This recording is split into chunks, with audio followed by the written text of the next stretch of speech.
Mary Kripabai ఛానల్కి స్వాగతం సుస్వాగతం. నా పేరు మేరీ కృపాబాయ్, కథా రచయిత్రిని. రోజుకో కథతో మీ ముందుకు వస్తున్నాను. మరి ఈరోజు నేను రాసినటువంటి కథ ఆల్రెడీ పబ్లిష్ అయింది. కథ పేరు సెకండ్ హ్యాండ్. కథ శీర్షిక సెకండ్ హ్యాండ్. ఈ కథ బాపు మాసపత్రిక మే 2005లో ప్రచురించబడింది. చిన్న కథ బ్రీఫ్గా మీ ముందు ఉంచడానికి ప్రయత్నం చేస్తాను. సో ఈ కథ కూడా డైలాగ్ మెథడ్తో స్టార్ట్ అయింది. ఏంటి ఆ డైలాగ్ అంటే,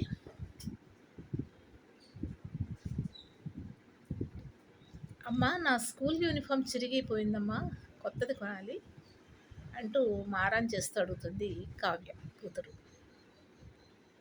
అప్పుడు తల్లి పేరు కమలమ్మ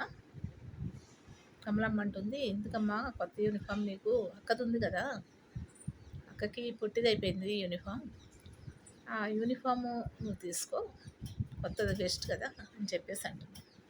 ఇప్పుడు కావ్య అంటుంది, అదేమిటమ్మా ఎప్పుడు అక్క యూనిఫామ్లో వేసుకుంటున్నాను నేను, నాకంటూ కొత్త యూనిఫామ్ ఇప్పుడు కొనలేదు, అలా సెకండ్ హ్యాండ్వే వేసుకుంటున్నాను నేను ఇప్పుడు, సెకండ్ హ్యాండ్ యూనిఫామ్ నాకు ఇష్టం లేదు అని అంటుంది బాధగా కావ్య.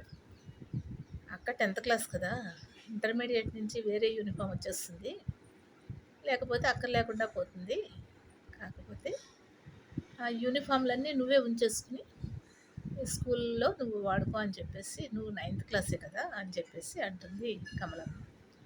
తల్లికి ఎదురు చెప్పలేకపోతుంది కావ్య. అప్పుడు నళిని, వాళ్ళ అక్క పేరు నళిని, అమ్మ నళిని నీ యూనిఫామ్లు చెల్లికి ఇచ్చేసేయి, అవి ఎలాగో నీకు పనికిరావు కదా అని చెప్పేసి అంటుంది. తర్వాత వాళ్ళ నాన్నగారి దగ్గరికి వెళ్తుంది కావ్య. నాన్నగారు నా స్కూల్ బ్యాగ్ తెగిపోయింది, కొత్తది కొనండి అంటూ రిక్వెస్ట్ చేస్తుంది.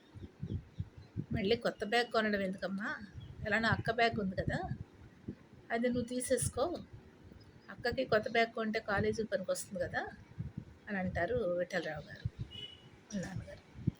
ఏంటి నాన్నగారు అలా అంటారు, ఏం కావలసినా కూడా అక్కవే నన్ను తీసుకోమంటున్నారు, అక్క వాడేసి నాకు ఇస్తున్నారు, మరి యూనిఫామ్స్ పాతవే తీసుకుంటున్నాను, ఇంకా బ్యాగ్ కూడా పాతదేనా, అది కూడా సెకండ్ హ్యాండేనా, నాకంటూ కొత్త బ్యాగ్ కొనరా మరి అని అడుగుతుంది దిగాలుగా. సెకండ్ హ్యాండ్ అయినా నీకు ఉపయోగపడుతుంది కదమ్మా, అది బయట వాళ్ళే ఏం కాదు కదా, అక్కదే కదా అని సర్ది చెప్తారు విఠలరావు గారు.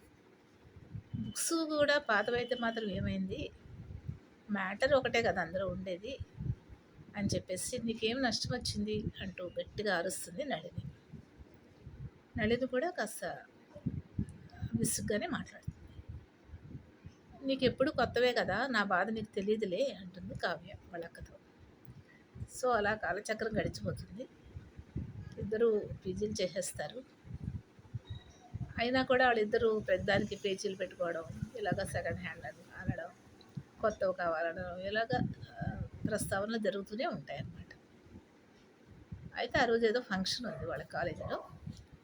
అది కాదమ్మా, ఈరోజు నేను కొత్త చీర కట్టుకుంటానంటే పాత చీర కట్టుకోమంటుంది అక్క, అట్లా ఎందుకు, నాకు కొత్త చీరతో ఫంక్షన్కి వెళ్ళాలని ఉంది అంటుంది కావ్య. అసలు మీ ఇద్దరికి పెళ్ళిళ్ళు చేసేస్తే బాగుంటుంది, ఈ సెకండ్ హ్యాండ్ పాతవి కొత్తవి ఇవన్నీ ఎందుకు, చేసేస్తే ఇద్దరికి మ్యారేజ్ చేస్తే వెళ్ళిపోతారు కదా అంటుంది తల్లి.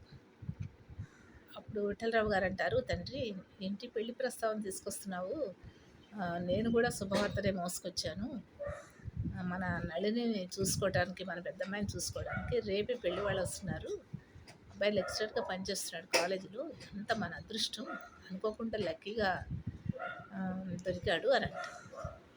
చాలా మంచి వార్త చెప్పారండి, పైగా రేపు చాలా మంచి రోజు, అమ్మా నళిని రేపు ఎక్కడికి వెళ్ళొద్దు, ఇంట్లోనే ఉండు అంటూ చెప్తుంది పెద్ద కూతురుతో. నళిని అంటుంది, నాకు ఈ సంబంధం వద్దమ్మా, నాకు ఇష్టం లేదు అంటుంది. ఎందుకని ఇష్టం లేదు అంటారు విఠలరావు గారు. లెక్చరర్ని నేను చేసుకోను, డాక్టర్నైనా ఇంజనీర్నైనా నేను చేసుకుంటాను, మంచి స్టేటస్లో ఉన్న వాళ్ళనే నేను చేసుకుంటాను, కావాలంటే అతన్ని హ్మ్, కావ్యకిచ్చి పెళ్లి చేయండి అని చెప్పంట. విఠలరావు గారు, కమలమ్మ ఆశ్చర్యపోతారు. అంటే నీకు అక్కర్లేనివన్నీ నేను తీసుకోవాలా ఏంటి? నాకంటూ ఒక వ్యక్తిత్వం లేదా? అంటూ అడుగుతుంది కావ్య. నళిని, నువ్వు అలా మాట్లాడకు, ఇది చాలా మంచి సంబంధం. ఇప్పుడు నువ్వు అలా అంటే నేను వాళ్ళకి ఏమని సమాధానం చెప్పాలి? నేను ఇబ్బంది పడిపోతాను. నా నిర్ణయం మాత్రం మారదు అంటూ తన గదిలోకి వెళ్ళిపోతుంది నళిని. చేసేది లేక మౌనంగా ఉండిపోతుంది కమలమ్మ. ఇక విఠలరావు గారు ఏంటంటే భయపడిపోతారు. తెల్లారితే పెళ్లివారు వస్తారు, ఏం చేయాలి? వాళ్ళకి ఏమని చెప్పాలి? సమాధానం ఏం చెప్పుకోవాలి? పరువుకు సంబంధించింది, ఇంటికి సంబంధించింది అని భయపడిపోతూ ఉంటారు. భయపడిపోతుంటే కావ్య అని పిలుస్తారు. ఏమిటి నాన్న అంటూ వస్తుంది కావ్య. పెళ్లివారు రేపు ఉదయాన్నే వస్తారు కదమ్మా, అక్క చూస్తేనేమో అలా మాట్లాడింది. చిన్నప్పటి నుంచి అక్క కాదనవన్నీ నువ్వే తీసుకుంటున్నావు. నా మాట కాదనకుండా ఈ సంబంధం నువ్వు ఒప్పుకుంటే నా పరువు నిలబెడతా దాని అవుతావు, నా గౌరవం దక్కుతుంది అని అంటాడు. తండ్రి మాట కాదనలేకపోతుంది కావ్య. పైగా ఇది ఇంటి గౌరవానికి సంబంధించింది అని కూడా ఆలోచిస్తుంది కావ్య. నాన్నగారు, మీ మాట నేను ఎప్పుడు కాదనలేదు కదా, అక్క కోసం అని చెప్పారు కదా, మరి వాళ్ళు వచ్చి నన్ను చూపిస్తూ ఉంటే వాళ్ళు ఏమనుకుంటారో ఏంటో కదా అని, అక్కకి పెళ్లి చేయకుండా నాకు చేస్తే వాళ్ళు ఏమైనా ఫీల్ అవుతారేమో అని అంటే, అవన్నీ నేను చూసుకుంటానమ్మా, వాళ్ళకి నేను సర్ది చెప్తాను అని చెప్పేసి అంటారు విఠలరావు గారు. నెల రోజుల్లోనే ప్రదీప్తో కావ్యకి వైభవంగా వివాహం జరిగిపోతుంది. కావ్య, ప్రదీప్ ఇద్దరు కూడా చక్కగా చిలక గౌరింకల్లాగా చాలా హ్యాపీగా ఉంటారు. వాళ్ళ ఆనందానికి అవధులే లేకుండా ఉన్నాయి. నెల రోజులు గడిచాయి. నళిని కోసం పెళ్లి ప్రయత్నాలు చేస్తూ ఉంటారు. నళిని కోరుకున్నట్టు ఏ కట్నం కాస్త ఎక్కువైనా కూడా ఒక డాక్టర్తో వివాహం జరిపిస్తారు. డాక్టర్ దొరుకుతాడు, డాక్టర్తో వివాహం జరిపించడం జరుగుతుంది. అప్పుడు విఠలరావు గారు హాయిగా అమ్మయ్య అని చెప్పేసి ఊపిరి పీల్చుకుంటారు. కూతుర్లిద్దరికి పెళ్ళిళ్ళు అయిపోయి సంతోషంగా ఉంటారు. ఆ రోజు దీపావళి పండుగ. ఇద్దరు అల్లుడితో కలిసి సంతోషంగా పండుగ జరుపుకోవాలని చెప్పేసి విఠలరావు దంపతులు ఇద్దరు సంబరపడిపోతూ ఉంటారు. అనుకున్నట్టుగానే కావ్య, ప్రదీప్ ఉదయం వచ్చేస్తారు, పొద్దున్నే వచ్చేస్తారు. ఆ రోజు సాయంత్రానికి నళిని పెద్దమ్మాయి ఒక్కతే వస్తుంది. అదేంటమ్మా నళిని, అల్లుడు గారు రాలేదేంటి అంటే, సాయంత్రం వస్తా అన్నారు నాన్నగారు అన్నట్టు. అరే బాబాయ్ కూడా వస్తున్నాడే ఇవాళ అనుకోకుండా, అయితే పండుగ బాగా జరుపుకోవచ్చు అంటూ రవీంద్రని ఆహ్వానిస్తాడు విఠలరావు గారు. తమ్ముడు వచ్చాడనే ఆనందం ఆయన ఫేస్లో చక్కగా కనిపిస్తుంది. రవీంద్ర రాగానే నళిని దగ్గరికి వెళ్తాడు. నళిని ఉన్నటువంటి కుర్చీ పక్కనే ఒక కుర్చీ వేసి కూర్చుంటాడు. వాళ్ళ బాబాయ్, నళిని మీ ఆయన రాలేదేంటి అని అడుగుతాడు రవీంద్ర కంగారుగా. సాయంకాలానికి వస్తారు బాబాయ్ అని చెప్తుంది. మీ ఆయనకి ఇదివరకే పెళ్ళయిందట, అతనికి వేరే కాపురం ఉందంట, అందుకే ఎక్కువగా హైదరాబాద్ వెళ్తూ ఉంటాడు అతను. అతను చాలా దుర్మార్గుడు అంట, మోసగాడు. అతని గురించి అన్ని విషయాలు కూడా నాకు తెలిసాయి. అతని గురించి పూర్తిగా ఎంక్వైరీ చేసిన తర్వాతే నేను నీకు ఈ మాట చెప్తున్నాను అని అంటాడు రవీంద్ర. నళినికి ఒక్కసారిగా చెమటలు పోసిస్తాయి. తన సంసార జీవితంలో రవీంద్ర బాబాయ్ చెప్పిన విషయాలన్నీ పూర్తిగా టాలీ అయినట్లు అనిపిస్తుంది. తన అనుమానాలన్నిటికీ కరెక్ట్గా సమాధానం ఇప్పుడు వాళ్ళ బాబాయ్ మాటల్లో దొరికినట్లుగా అనిపిస్తుంది. అంటే ఆల్రెడీ అప్పటికే తనకి ఎన్నో అనుమానాలు భర్త మీద ఉన్నాయి. వెంటనే వెన్నులోంచి సన్నగా వణుకు ప్రారంభమవుతుంది నళినికి. అప్పుడు అనుకుంటుంది, కావ్య నిజంగా అదృష్టవంతురాలు. తల్లిదండ్రుల మాట విని అన్ని విషయాల్లో సర్దుకుపోయినటువంటి అదృష్టవంతురాలు. తాను అన్ని విషయాల్లో అందరినీ ఇబ్బంది పెట్టిన దురదృష్టవంతురాలు. అమూల్యమైన జీవితానికి సంబంధించిన విషయంలో తనకే సెకండ్ హ్యాండ్ భర్త దొరికాడు. మనసులోనే మదన పడుతూ కుర్చీలో నిలబడిపోతుంది. ఇది కథ. ఇది బాపు మాసపత్రిక మే 2005లో పబ్లిష్ అవ్వడం జరిగింది. ఇది ఒక రకమైనటువంటి సామాజిక నేపథ్యం. సమాజంలో అనేక విషయాలు జరుగుతూ ఉంటాయి.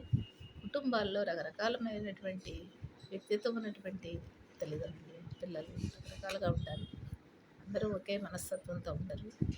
తెచ్చిపెట్టే పిల్లలు ఉంటారు. సర్దు సర్దుకుపోయే వాళ్ళు ఉంటారు. ఇటువంటి నేపథ్యం కుటుంబ విలువలు తెలిసి కుటుంబ గౌరవాన్ని కాపాడుకుంటూ తల్లిదండ్రులను సంతోషపెట్టేటువంటి పిల్లలు ఉంటే తల్లిదండ్రులకు ఇబ్బంది ఉండదు. మరి పిల్లల విషయంలో బాధపడుతున్నటువంటి తల్లిదండ్రులు నేటి సమాజంలో ఎంతోమంది ఉంటారు. వాళ్ళ తల్లిదండ్రులను ఇబ్బంది పెట్టకుండా తల్లిదండ్రుల మాట వింటూ వాళ్ళకు అనుకూలంగా మసులుకుంటూ ఉంటే కనుక జీవితం స్వర్గధామంగా మారుతుంది అనేటువంటి ఒక నిత్య సత్యాన్ని కథలో నేను చెప్పదలుచుకున్నాను. మీరందరూ కూడా ఈ కథని ఆదరిస్తారని, మరి మీకు నచ్చితే కనుక సబ్స్క్రైబ్ చేస్తారని, లైక్ చేస్తారని కోరుకుంటున్నాను. రేపు మరొక కథ నేను వస్తాను. నమస్తే, వెరీ గుడ్.